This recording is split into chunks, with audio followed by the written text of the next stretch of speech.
নমস্কার বন্ধুরা, শতাব্দী ব্লগে সবাইকে স্বাগত। আমার আজকের রেসিপি চিকেন একবার এভাবে বানিয়ে খেয়ে দেখো, যা স্বাদ হবে দুর্দান্ত। চিকেন বানানোর জন্য এখানে আমি চিকেনটা নিয়ে নিয়েছি। চিকেনটাকে আমি ভালো করে পরিষ্কার করে ধুয়ে নিয়েছি।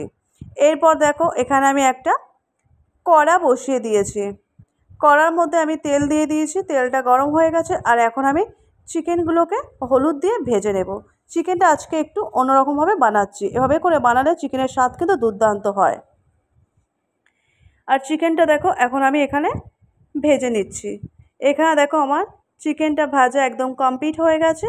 আর এরপর দেখো, ওই তেলের মধ্যে আমি দিয়ে দিয়েছি আলুগুলোকে আমি লাল লাল করে ভাজা করে নেব।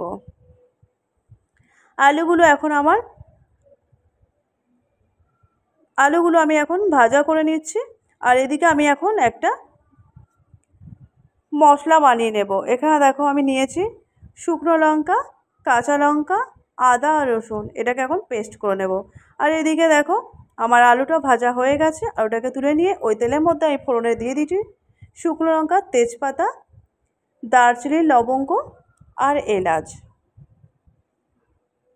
ফোড়নে দিয়ে দিয়েছি। দেওয়ার পর এখানে আমি 3টে পেঁয়াজ কুচি দিয়ে দিয়েছি। দিয়ে এখন পেঁয়াজটাকে লাল লাল করে ভাজা করে নেব।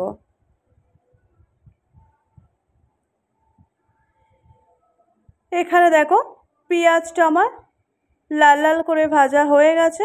এখন আমি পেঁয়াজের মধ্যে দিয়ে দেব যে পেস্টটা আমি বানিয়ে রেখেছিলাম, সে পেস্টটা এখানে দিয়ে দিলাম।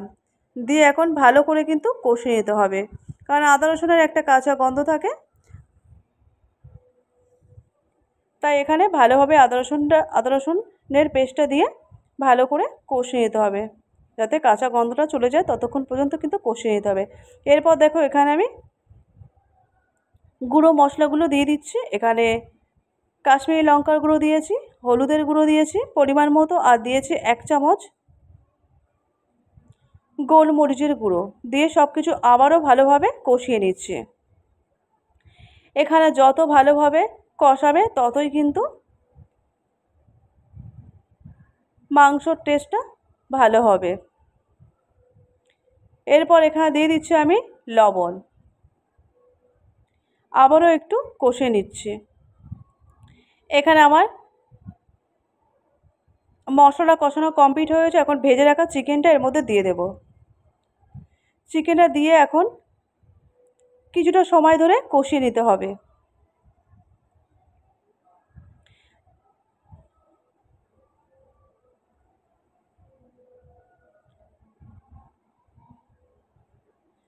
আর এখানে দেখো, চিকেনটা এখন আমি কষাচ্ছি। আর এরপর এর মধ্যে দিয়ে দেব আলু। দেখো, আলুটা দেওয়ার পরেও কিন্তু এখানে আবারও সব কিছু ভালোভাবে কষিয়ে নেব কিছুটা সময় ধরে। আর এখানে আমি মাংসের মধ্যে গরম জল ব্যবহার করব। আগে থাকতে আমি গরম জলটা দিয়ে দিয়েছি গরম করতে। আর এখানে দেখো, আমি দিয়ে দিচ্ছি মিট মশলা গুঁড়ো। দিয়েও আবারও সব কিছু ভালোভাবে কষিয়ে নেব।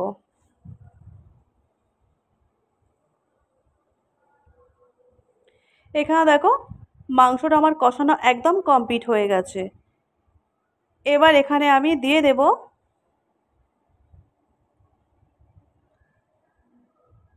গরম জল। এখানে দেখো, আমি আগে থাকতেই গরম জলটা করে রেখেছি। তো এখন দেখো, মাংসের মধ্যে আমি জল দিয়ে দিলাম।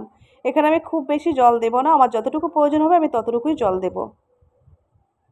এখানে দেখো, জলটা দিয়ে দিয়েছি। আর দেখো, ঝোলটা আমার ফুটে উঠেছে। এরপর দেখো, এখানে আমি দিয়ে দিলাম গরম মশলা গুঁড়ো। দিয়ে আরও কিছুক্ষণ একটু ফুটিয়ে নেব। তারপর কিন্তু এখানে আমার চিকেনটা একদম রেডি হয়ে যাবে। এখানে দেখো, চিকেনটা কিন্তু আমার রেডি হয়ে গেছে।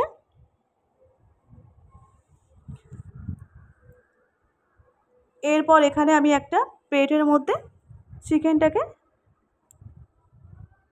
নিয়ে নিয়েছি। দেখো, দেখতে কত সুন্দর হয়েছে, খেতেও কিন্তু দারুণ হয়। তোমরা একবার এইভাবে চিকেন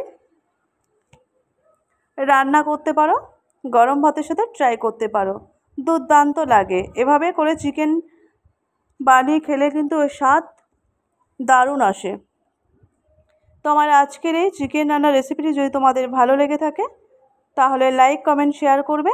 চ্যানেলে নতুন হয়ে থাকলে চ্যানেলটিকে সাবস্ক্রাইব করে পাশে থাকবে। আজকের মতো ভিডিওটা আমি এখানে এন্ড করছি।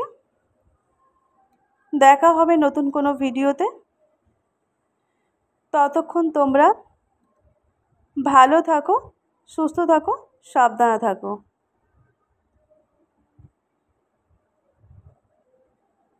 সবাইকে টাটা।